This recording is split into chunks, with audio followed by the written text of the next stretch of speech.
Sampai kapan kamu akan berbuat seperti itu terus? Apa kamu tidak yakin bahwasanya azab Allah begitu keras?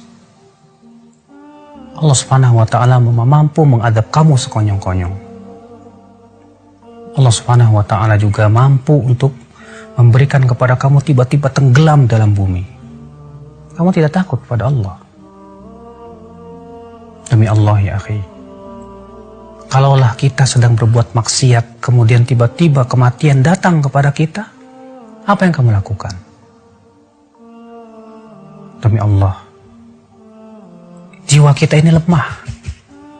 Badan kita pun tidak akan pernah mampu untuk menahan azab Allah Subhanahu wa ta'ala. Azab kubur begitu pedih ya akhi. Coba dengarkan Rasulullah SAW bersabda, "Ma ra'aitu manzaran qat."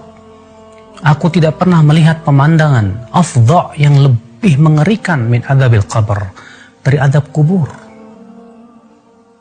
Kamu tidak takut dengan azab kubur? Akhi,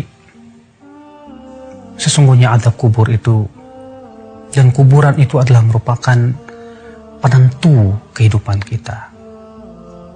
Kamu kira setelah kamu mati, lalu kamu dikuburkan di kuburan, kamu akan tenang hidup begitu?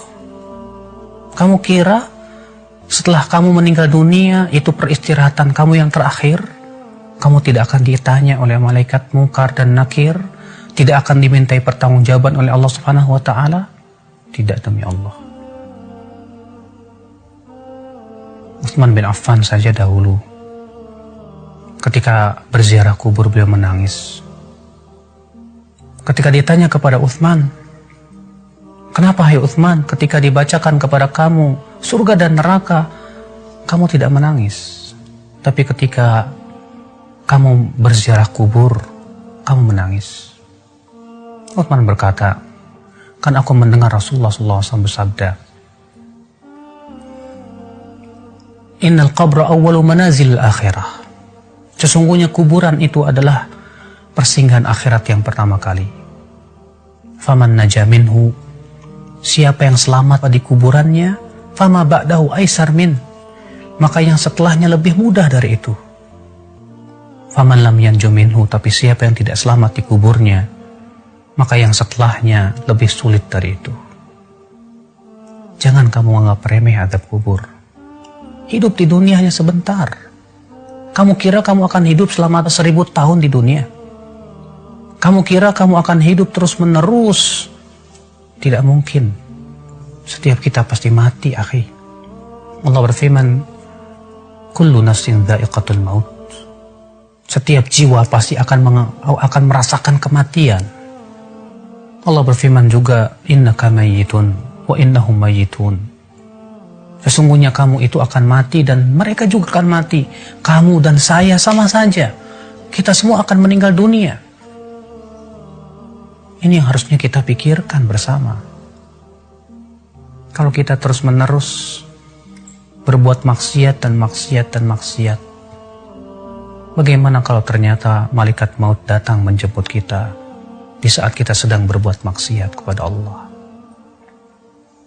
Apakah kamu kira malaikat maut akan tersenyum kepada kamu? Tidak. Dalam hadis Al-Bara' bin Malik, bahwasanya Rasulullah SAW menggambarkan bagaimana kematian orang yang fasik. Kata Rasulullah SAW, apabila orang kafir atau orang fasik itu hendak meninggal dunia, kata Rasulullah, "Atahu malaikatun sudul wujuh." Didatangi malaikat-malaikat yang wajahnya hitam legam. Mereka membawa kain kapan dari api neraka yang baunya sangat tidak enak sekali. Kemudian datang malaikat maut dengan bentuk yang sangat mengerikan, kata Rasulullah. Lalu ia pun duduk di sisi kepalanya si orang fasik ini dan berkata, "Ayyatuhan nafsul khabithah, hai jiwa yang buruk, keluar kamu." Lalu ia pun dikeluarkan nyawanya, seperti mengeluarkan besi yang berduri dalam kailwon yang basah. Sulit, menyakitkan. Kamu siap menghadapi kematian yang menyakitkan seperti itu? Di saat kita sedang berbuat maksiat, ternyata kematian dan ajal mendatangi kita. Kamu siap? Siapa yang siap? Kita semua ingin meninggal dalam keadaan husnul khatimah. Kehidupan dunia bukanlah tempat bersenda gurau. Tapi kita hidup di dunia untuk bercocok tanam, yang kelak buahnya akan kita tunai, kita akan tuai nanti dalam kehidupan akhirat, akhi. Apalah dunia? Allah Subhanahu wa taala menyebutkan dalam Al-Qur'an, "Wa mal hayatud dunya illa mata'ul ghurur." Tidaklah kehidupan dunia itu kecuali kesenangan yang menipu, kata Allah. Rasulullah SAW pun mengatakan dunia itu sangat hina. Ketika Rasulullah sedang berjalan dengan para sahabatnya, kamu tahu hadis ini? Ketika itu Rasulullah SAW menemukan bangkai seekor kambing yang telinganya putus. Kemudian Rasulullah SAW mengangkatnya dan berkata, "Siapa yang mau membeli bangkai ini dengan harga 1 dirham?" Kata para sahabat, "Wahai Rasulullah, kalaupun ia hidup, kami tidak mau membelinya." Kenapa? Karena ia cacat, hai Rasulullah. Bagaimana ini sudah menjadi bangkai? Kata Rasulullah, "La dunya ahwan indallah min hada." Dunia itu lebih hina di mata Allah daripada bangkai ini. Kita hidup di dunia sebentar, akhi. Apakah hanya karena kita ingin mendapatkan dunia dan dunia, memuaskan syahwat kita dan hawa nafsu kita, kita gadaikan kehidupan yang sepanjang begitu?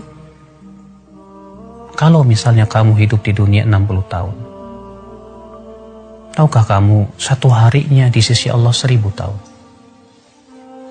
Kalau satu hari 24 jam di sisi Allah 1000 tahun, berarti kita hidup di dunia hanya 1,5 jam. Apa kamu tidak sadar? Apakah hanya untuk 1,5 jam kamu gadaikan kehidupan yang tiada tara? Tidakkah kamu berpikir, akhi, saudaraku, kita ini manusia yang kelak akan dimintai pertanggungjawaban oleh Allah Subhanahu wa taala. Segera kita sadar, segera kita taubat kepada Allah Subhanahu wa taala. Semoga Allah memberikan kepada kamu hidayah, akhi, dan juga kepada saya, untuk sama-sama kita bergandeng tangan menuju surga Allah yang luas, yang luasnya seluas langit dan bumi. Tidakkah kamu ingin mendapatkan surga tersebut? Atau kamu lebih senang untuk mendapatkan api neraka? Wallahi, kesabaran di neraka tidak ada gunanya lagi.